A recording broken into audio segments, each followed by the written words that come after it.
de um perfume das verdades eternas e gloriosas. São palavras de Emmanuel, não são as minhas palavras. Emmanuel segue dizendo que a manjedoura e o Calvário são lições maravilhosas, cujas claridades iluminam os caminhos milenares da humanidade inteira. E, sobretudo, os seus exemplos e os seus atos, as suas ações, constituíram e constituem um roteiro para cada um de nós encontrarmos a felicidade. E muitos de nós, os espíritos ainda imperfeitos e incapacitados de o compreenderem, poderíamos talvez até alegar que algumas das suas fórmulas verbais já foram conhecidas no Vagabhagavad Gita, em outras doutrinas que trouxessem algo similar, mas nenhum de nós, nem ontem, nem hoje, nem nunca, poderíamos contestar que a sua exemplificação foi única. Foi única. Eu fico, às vezes, aqui a pensar sobre este espírito puro que, por amor, não somente preparou este planeta para cada um de nós, como também mergulhou nele. Ele veio como modelo, veio como guia, nos mostrar, através da exemplificação das questões da dor. E, no final, nos traz, quando conversava com o doutor da lei, ali na narrativa do Evangelho de Lucas, quando perguntado o que fazer para herdar a vida eterna, amarás ao Senhor teu Deus de todo o teu coração, de toda a tua alma, de todas as tuas forças e de todo o teu entendimento, e ao próximo como a ti mesmo. Talvez tenhamos falhado nesta última. Mas acontece que a última parte ela se confunde com a primeira, porque quem ama não consegue amar ao próximo, que está próximo. Como é que podemos imaginar a um Deus que nem mesmo conseguimos conceber, na nossa capacidade de entendimento limitada? Por isso, esse exercício precisa ser iniciado através do próximo, mais próximo que talvez da família, nestes afetos e desafetos que compõem esta célula primordial de aprendizado. Quando, na pergunta 775 do Livro dos Espíritos, Kardec pergunta o que aconteceria se houvesse um afrouxamento dos laços de família, e os Espíritos respondem: uma recrudescência do egoísmo. Porque nós temos muito esta tendência. Primeiro eu. Primeiro eu. Pelo amor de Deus. E nós criamos todo tipo de justificativa. Mas a obra de Francisco Cândido Xavier e a obra de Divaldo Pereira Franco, Ivone do Amaral Pereira e tantos outros, existem 1000 exemplos, milhões de exemplos que nos trazem que o cultivo destas relações que começam dentro do lar são o pontapé inicial para que possamos galgar patamares mais elevados de beleza íntima e estabelecemos a conexão com este homem ainda tão incompreendido. Vemos, talvez, na mídia, nos meios artísticos, as chacotas que são feitas deste homem incompreendido, tentando adaptá-lo às nossas pequenezes, tentando diminuí-lo para que, nos nossos esforços infantis e inferiores, possamos nos sentir superiores, igualando este homem incomparável ao nosso ainda estágio de barbárie, de infantilidade, de maturidade espiritual. Há um plano que nos escapa quando Deus nos envia a este homem chamado Jesus, que nos fala a respeito das aflições, para aqueles que sentem as aflições de uma forma organizada intimamente, confiando no Pai, que estes seriam consolados. Porque é uma pergunta frequente nos nossos grupos de estudo. Por que existe a dor? Por que estas situações? Por que Papai do Céu não criou todos arrumados, bonitos, cheirosos, penteados? E nós falamos, há um processo que nos escapa o entendimento e a compreensão. para que nas nossas fibras mais íntimas, através da experiência que se chama dor, e não estamos fazendo aqui apologia ao sofrimento, porque a doutrina espírita não é de apologia ao sofrimento. A doutrina espírita é de felicidade, é de consciência, é de examinação, de autoexaminação. Então, fundamentalmente, a dor que ainda nos bate na porta e que visita-nos desde os primeiros estágios do reino animal, para que possamos treinar o intelecto, escapando da presa, do bicho que vai atrás, os sentimentos todos que se dão, para que este sentimento possa ser aprimorado e ganhando expressões no reino nominal, para que nenhum de nós possa se sentir e julgar-se isento de conhecimento dos efeitos que a dor pode causar a qualquer uma das criaturas de Deus. Então, a dor, fundamentalmente considerada, é uma lei de equilíbrio, é uma lei de educação. Todos os seres têm, por sua vez, que passar por estas situações. Sua ação é benfazeja para quem sabe realmente compreendê-la. Mas somente podem compreender as questões da dor aqueles que sentiram os seus poderosos efeitos. Porque a ideia que fazemos de felicidade e de desgraça, da alegria e da dor, vai variar ao infinito, segundo a evolução espiritual de cada um de nós. A alma pura, a alma boa, a alma sábia, não pode ser feliz à maneira da alma vulgar. O que encanta uma, deixa o outro completamente indiferente. Nós sabemos disso. À medida que nós vamos ascendendo, o aspecto das coisas começam a ganhar amplitude, as nossas percepções começam a ser diferentes. Muitos de nós gostaríamos de refazer a nossa vida à nossa própria vontade. Gostaríamos de adorná-la com os deleites, com os mimos naturais da infantilidade espiritual. Nestas situações, mas é através dos esforços, nesse estágio evolutivo em que estamos, para que nós possamos perceber o valor destas experiências. Dá-se o mesmo com todos os heróis, com todos os grandes caracteres, com os corações generosos, com os espíritos mais eminentes e mais elevados, porque a sua elevação mede-se pela soma dos sofrimentos bem suportados, com obediência e resignação que passaram.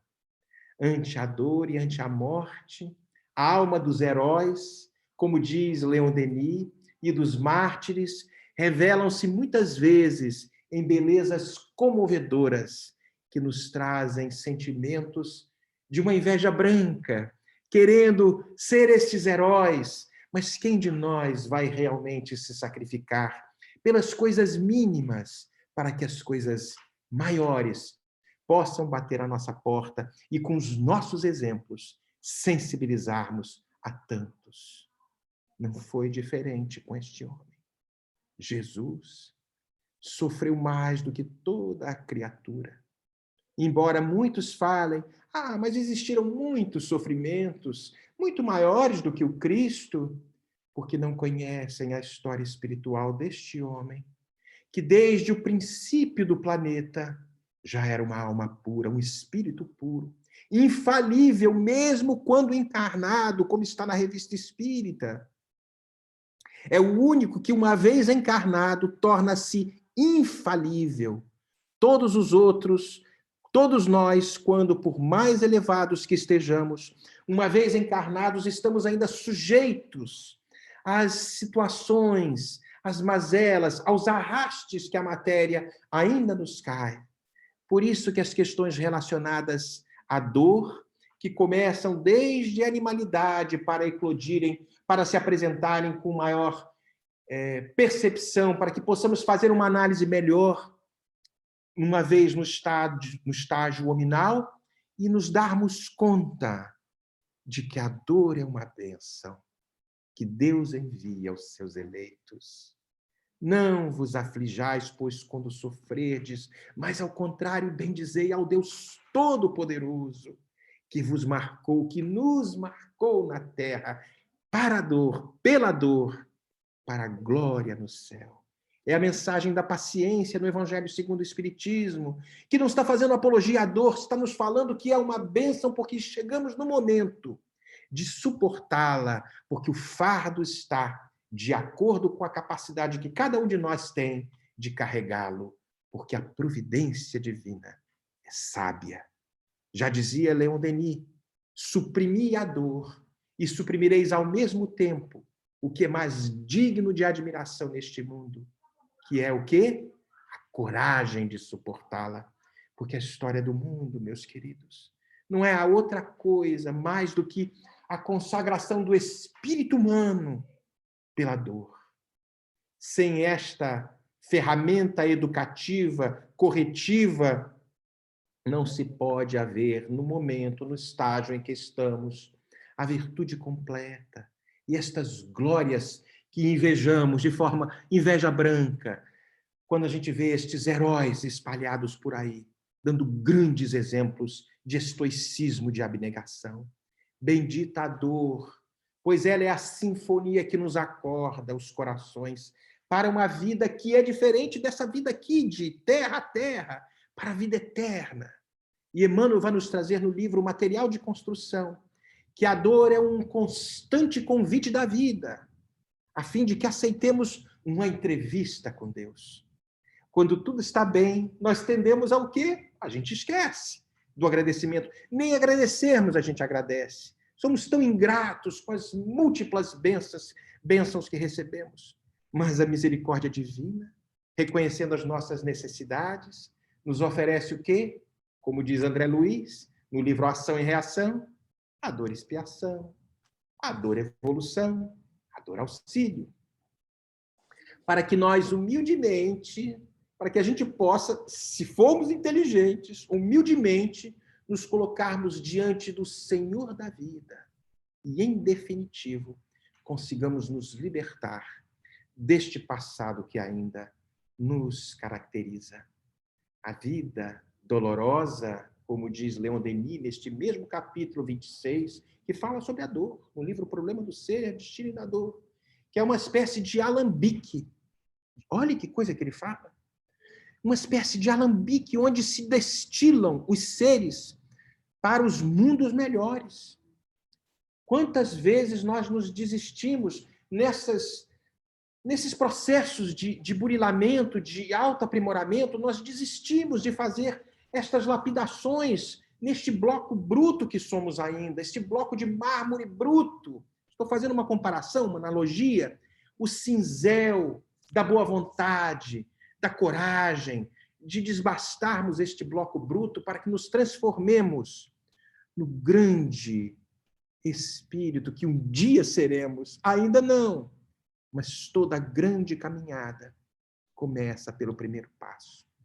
E é então que Deus, muitas vezes, quando não nos comportamos de acordo com esta lei que está esculpida dentro de cada um de nós, da nossa consciência, como está na pergunta 621, esta lei de Deus, ele nos envia um auxílio. Ele nos envia a dor. E ela vai falar, Leon Denis, a dor cava ousadamente nas profundezas da nossa consciência o que muitos de nós, trabalhadores inábeis, hesitantes, temos ainda medo de fazer. Muitos de nós não temos esta coragem. E aí nós vamos percebendo que ela é, como falávamos, uma experiência comum a todos. O Espírito Lázaro nos traz isso no capítulo 17, do Evangelho segundo o Espiritismo, do dever, um determinado trecho, acho que no finalzinho da mensagem, uma mensagem que vem em Paris, em 1863, que Deus criou todos os homens. Quando falo homens, as mulheres estão incluídas também. Homens no sentido da humanidade. Deus criou todos os homens iguais para essa experiência que se chama dor. E Lázaro traz pequenos ou grandes, ignorantes ou instruídos. Sofremos todos pelas mesmas causas, a fim de que cada um não se julgue em sã consciência, isento e com capacidade de conhecer o mal que pode fazer ao próximo. Ele fala que a igualdade em face da dor é uma sublime providência de Deus que quer que todos os seus filhos, instruídos pela experiência comum, não pratiquem o mal, alegando ignorância dos seus efeitos. Por isso que a dor é como se fosse uma asa dada às nossas almas ainda escravizadas na terra, escravizadas pela carne, para que possa nos ajudar a nos desprendermos e a elevarmos, alçarmos voos mais corajosos, mais belos, mais lúcidos nesta construção.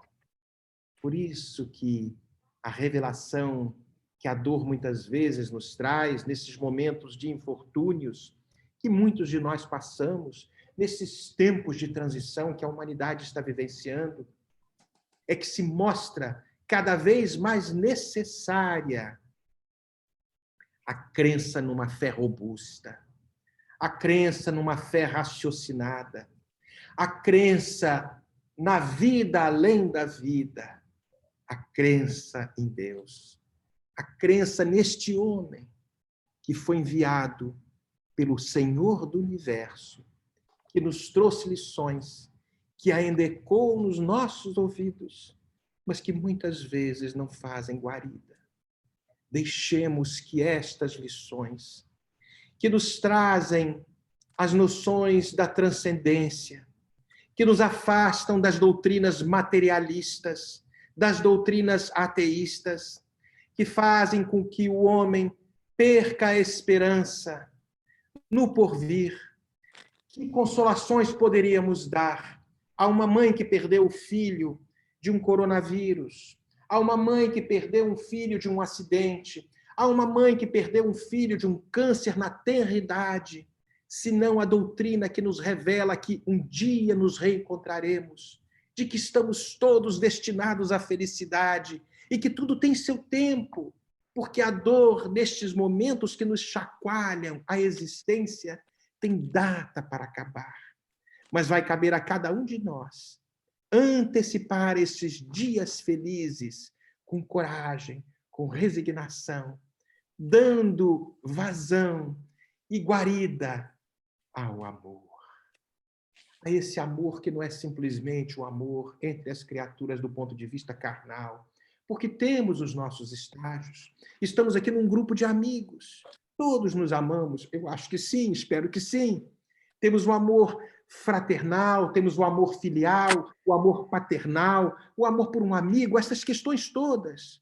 Nós estamos todos nestes momentos de reencarnação, sequenciadas, nos momentos exatos, nos contextos sociais exatos, para que possamos revisitar a benevolência para com todos, a indulgência para com as imperfeições alheias e o perdão das ofensas. Esta é a definição de caridade entendida por Jesus, como está na pergunta 886, que Kardec faz aos bons espíritos, porque o amor que o Mestre de Nazaré nos trouxe é o princípio da vida universal, que vai proporcionar às nossas almas, em suas manifestações mais elevadas e puras, a intensidade de radiação que aquece e vivifica a tudo que está à nossa volta. E é por este amor que vamos nos conectando ao Pai Celestial. Acima de tudo, Deus, este Criador incriado, que não tem começo e nunca terá fim, que nos ama de uma forma ainda inimaginável para a nossa pequenina capacidade. Mas teremos a capacidade de compreendê-lo? Sim, está ali nas bem-aventuranças que o Mestre nos trouxe. Bem-aventurados os puros de coração, porque estes verão a Deus.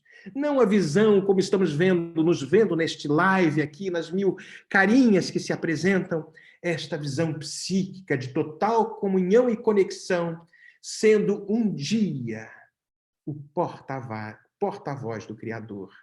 Quando Jesus nos fala, eu e o Pai somos um, estava assinalando a nossa destinação. Caminhemos com força, com vontade, e este amor é, no atual momento, sacrifício, mas será um dia que este amor baterá nas nossas portas, nos nossos corações, não mais como sacrifícios, como atitudes naturais da nossa forma de viver, da nossa forma de cantar, da nossa forma de agir, porque o amor é parte, é a essência do universo, é a alma da vida, como diz Joana de Ângeles. Então, este amor é a nossa destinação, é o amor que Jesus espera que todos nós possuamos. No livro Evolução em Dois Mundos, André Luiz vai nos trazer no capítulo 18, num determinado trecho que fala evolução do amor.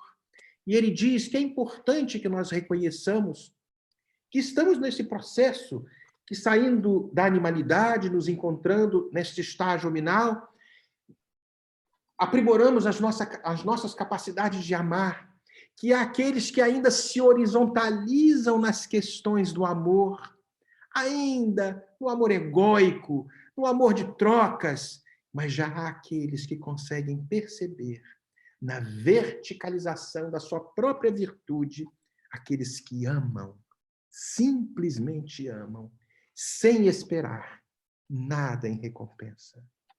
Senhor, faz de mim um instrumento de tua paz.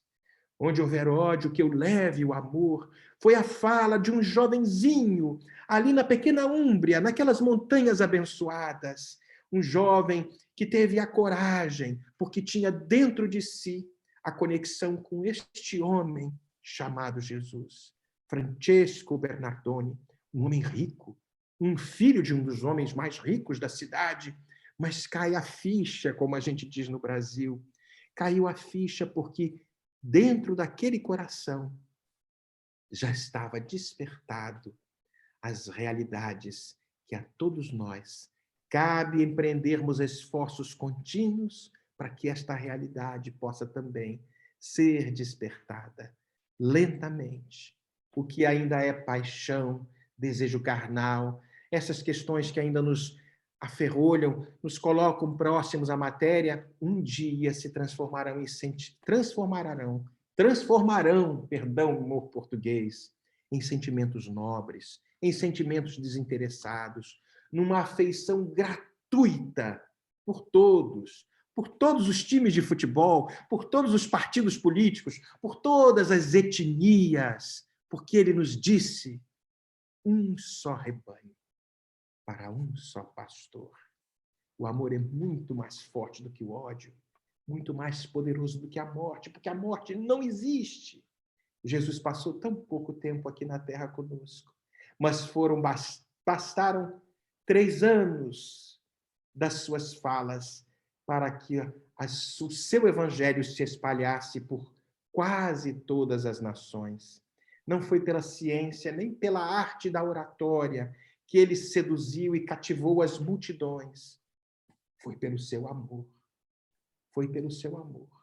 Naquele poema das bem-aventuranças, quando nos trouxe a questão dos mansos e dos pacíficos, porque muitos de nós ainda nos consideramos os poderosos, mesmo que o nosso poder esteja restringido ao nosso lar, os tiranos do lar. Muitas vezes acontecem nesses tempos de pandemia, onde estamos aqui aferrolhados nos lares, nos consideramos aqui, quem manda sou eu e eles têm que me obedecer. Mas nós percebemos que esta não é a fala do Mestre. A fala do Mestre nos convida ao entendimento, à disciplina, sem dúvida, a um respeito pelas posições que a família nos impõe, é natural. Isso tudo nos convida ao quê? A um processo de respeito mútuo, a um processo de humildade, entendendo a posição que nos encontramos nesta célula que se chama lar, mas respeitando as criaturas em todos os momentos. Sempre e sempre um respeito imenso. Leon Denis nos fala que aqueles que alcançaram estes patamares de amor encontram-se intimamente em êxtases indescritíveis, em êxtases em comunicação com a divindade, com os bons espíritos. E ele vai nos falar, num determinado momento, no capítulo 25, que fala sobre o amor. Quem poderia imaginar, trazer uma análise desses espíritos que já se encontram ligados aos espíritos puros, ao seio das coletividades do universo, em perfeita sintonia com o amor, percebendo que também não é só o nosso planetinha, não é só o nosso país, o nosso grupo, é toda uma comunidade infinita que se espalha por todos os lados. Não há salvação sem este amor em movimento, este amor que se estende, que é benevolente, que é indulgente e que perdoa constantemente. Não há salvação, não nesse sentido salvífico de nos tirarmos de uma situação porque estamos obedecendo de uma forma pura e simplesmente intelectiva uma cartilha.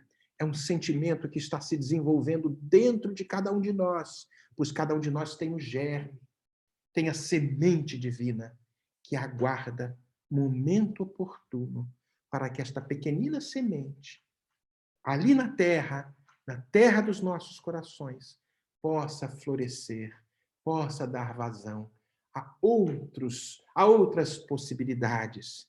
Este amor em movimento, como Paulo nos fala, quando envia aquela carta aos Coríntios, aquela primeira epístola, aquela primeira carta aos Coríntios, que é muito dita nos casamentos, em cerimônias cristãs, falando de que esta caridade, eles falam amor, mas a carta foi escrita em grego, falava-se de ágape. Ágape é um amor que não é um amor como nós imaginamos, é um amor que é muito maior.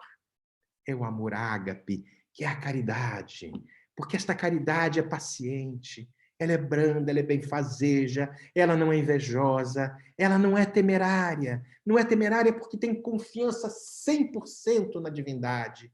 Não é precipitada, não se enche de orgulho, não é desdenhosa, não cuida dos seus interesses, não se agasta, não se azeda com coisa alguma.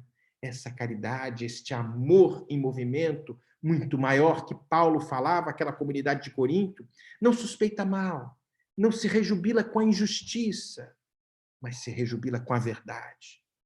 Tudo esta caridade suporta, tudo crê, tudo espera, tudo sofre, tudo ama. No livro Boa Nova, no capítulo 28, Humberto de Campos nos traz o título do Bom Ladrão, dos dois ladrões que foram crucificados juntos com Jesus.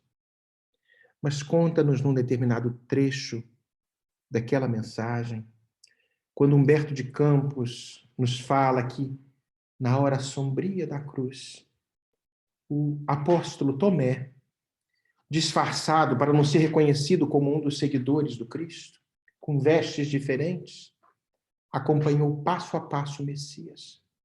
Ali, de olho na tocaia, João, aquele jovenzinho, estava ali agarrado com sua mãe em frente à cruz, deu a cara para bater, mas Tomé estava ali, meio que disfarçado, e ele vê aquela cena. Estranhas reflexões começaram a visitar o seu espírito. A sua razão de homem no mundo não conseguia proporcionar elementos que poderiam fazê-lo compreender tudo aquilo que estava se dando. Onde é que estaria Deus, o Deus amoroso e bom, nas quais repousavam as esperanças de todos aqueles apóstolos? O amor do Pai Criador, será que teria apenas oferecido uma cruz infamante ao seu filho dileto? Será que este era o prêmio? Por que motivo Tomé fala, através da fala de Humberto de Campos, por que motivo não se rasgava ali as nuvens do céu, os horizontes, para que legiões angélicas salvassem o Mestre daquele crime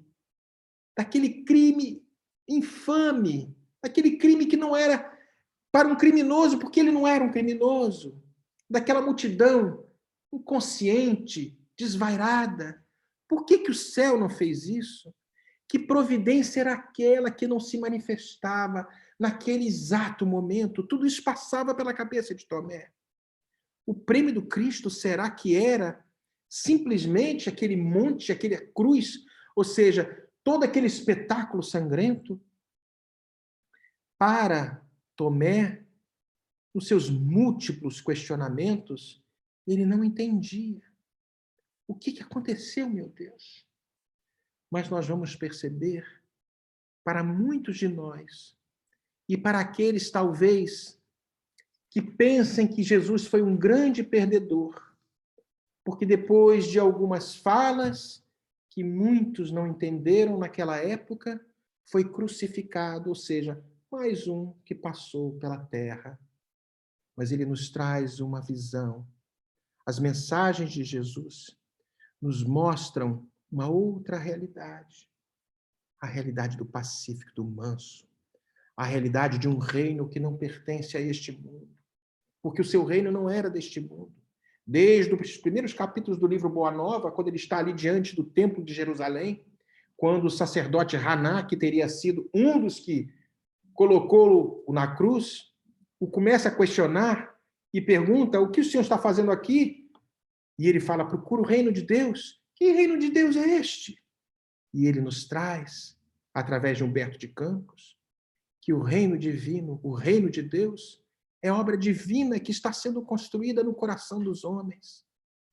Então, todas essas questões que muitas vezes nos colocam a pensar nos poderosos da terra, nos grandes detentores das fortunas amoedadas, onde estão os sanguinários, os generais, os déspotas dos séculos lá de trás? Onde será que se encontram? A espiritualidade maior nos disse que passaram por duras situações reencarnatórias, expiatórias.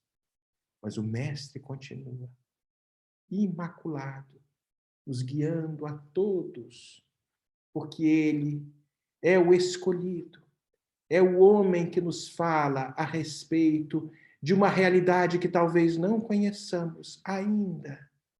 E se pudéssemos, talvez, visitar uma das obras de Joana de Ângeles, do livro Nascente de Bênçãos, no último capítulo, falando sobre a providência divina, Joana vai nos trazer que a onisciência divina, que nos programou o Espírito a todos nós, para uma glória solar que talvez ainda nos escape pela pouca capacidade de percepção, está nos propiciando nestes tempos atuais, como sempre nos propiciou, desde os primórdios da nossa criação, os recursos hábeis para a nossa própria autoiluminação, da dor ao amor, sublime e gloriosa ascensão, e o desenvolvimento dos valores adormecidos no íntimo de cada um de nós, para que alcancemos, patamar a patamar, os mais altos e elevados níveis de sublimação e de plenitude. Ninguém, nenhum de nós, vai fugir ao seu destino, que a todos nos está reservado, que é a conquista da paz real e a vitória total sobre todas as paixões. Passo a passo, iremos, aos pouquinhos, nos superando, mesmo quando nos recusemos às bênçãos do sentimento e muitas vezes nos submetendo às injunções da dor, do sofrimento, quando nos recusamos a esta caminhada estoica, não vencendo ao homem lá fora, mas vencendo ao homem aqui dentro, que ainda se encontra inexplorado, com seu coração ainda atormentado, nestes tempos de transição, nessas situações que nos convidam a mais uma vez convidarmos a este homem incompreendido a estar conosco. Hoje é a sexta-feira da paixão. Hoje ele foi crucificado. Talvez estivéssemos naquele espetáculo, nas gargalhadas múltiplas, porque tínhamos a concepção de que os poderosos do mundo chegariam num carro de ouro e ostentando belas túnicas, com muitas terras, com muitos poderes, na terra que um dia irá terminar, porque o reino deste homem não está fixado e baseado nas questões da transitoriedade. O reino deste homem chamado Jesus, tão incompreendido ainda nos dias de hoje, está assentado nas bases de um coração lúcido e pacífico que já entendeu que só através do amor encontrará a paz. Eu desejo a todos nesta sexta-feira, um imenso abraço e que este homem incompreendido possa nos abraçar como tem nos abraçado desde o princípio, para que possamos um dia, que seja breve, despertarmos para a grande jornada e a maior revolução que o mundo já viu. Será a revolução íntima, porque o reino de Deus está sendo construído dia a dia para aqueles que têm coragem de se verificarem, de fazerem a análise que Santo Agostinho, na pergunta 919A, fez no final do dia, passando em revista todos os seus atos e preparando-se para ser melhor amanhã do que foi hoje. Saibamos e empreendamos este amor, porque ele nunca nos esqueceu. Muito obrigado, Rita. Muito obrigado, Lilian. Muito obrigado a todos os queridos de Jacksonville que estiveram conosco, desejando muita paz e que Jesus nos abençoe.